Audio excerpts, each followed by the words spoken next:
विनोद तावड़े और ताकतवर पंकजा मुंडे को भाव। महाराष्ट्र में फडणवीस को किनारे लगाने की तैयारी में बीजेपी।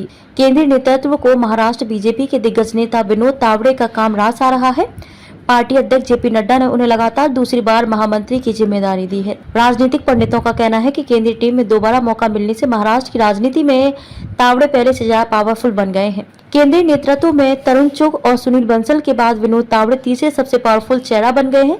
तावड़े के ताकतवर बनने से महाराष्ट्र में देवेंद्र फडणवीस के करीबियों में बेचैनी बढ़ गई है। नड्डा की ओर से घोषित नई टीम में महाराष्ट्र से विनोद तावड़े के अलावा राष्ट्रीय सचिव पद पर पंकजा मुंडे को बरकरार रखा गया है। महाराष्ट्र प्रदेश महिला आयोग के पूर्व अध्यक्ष विजय राहटकर को भी राष्ट्रीय सचिव बनाया गया है, लेकिन महाराष्ट्र से किसी को केंद्रीय नेतृत्व ने राष्ट्रीय उपाध्यक्ष नहीं बनाया गया है। सुनील देवधर आंध्र के प्रभारी राष्ट्रीय सचिव पद पर रहे। सुनील देवधर को पार्टी ने पद से हटा दिया है, लेकिन आंध्र प्रदेश का प्रभारी बनाए रखा है। वहीं केंद्रीय महासचिव पद के साथ महाराष्ट्र प्रभारी पद से सीटी रवि की छुट्टी हो गई है। हालिया कर्नाटक विधानसभा चुनाव में वे चुनाव हार गए थे।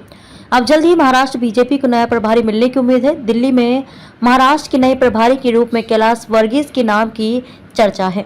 नड्डा ने फडणवीस विरोधियों को बनाया मजबूत। हाईकमान ने महाराष्ट्र में देवेंद्र फडणवीस के विरोधियों को केंद्रीय नेतृत्व टीम में जगह देकर उन्हें ताकत दी है। इनमें विनोद तावड़े और पंकजा के नाम प्रमुख हैं।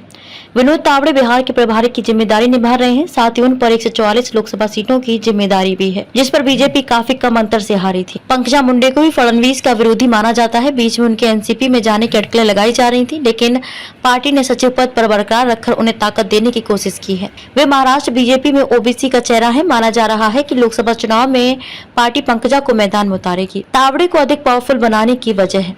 केंद्रीय बीजेपी नेतृत्व में विनोद तावड़े को और ताकत दी गई है। माना जा रहा है कि तावड़े ने अपने पहले कार्यकाल में पार्टी के लिए सराहनीय काम किया है, जिसका इनाम पार्टी ने उन्हें दोबारा राष्ट्रीय महामंत्री बनाकर दिया है। अपने काम के दम पर काफी कम समय में तावड़े प्रधानमंत्री मोदी और अमित शाह के करीबी नेताओं में शामिल हो गए हैं। पार्टी तावड़े को लंबी रेस का घोड़ा मानकर चल रही है। केंद्रीय नेतृत्व में तावड़े को मजबूती मिलने से महाराष्ट्र में अगर किसी नेता की परेशानी और बढ़ेगी तो वह देवेंद्र फडणवीस हैं।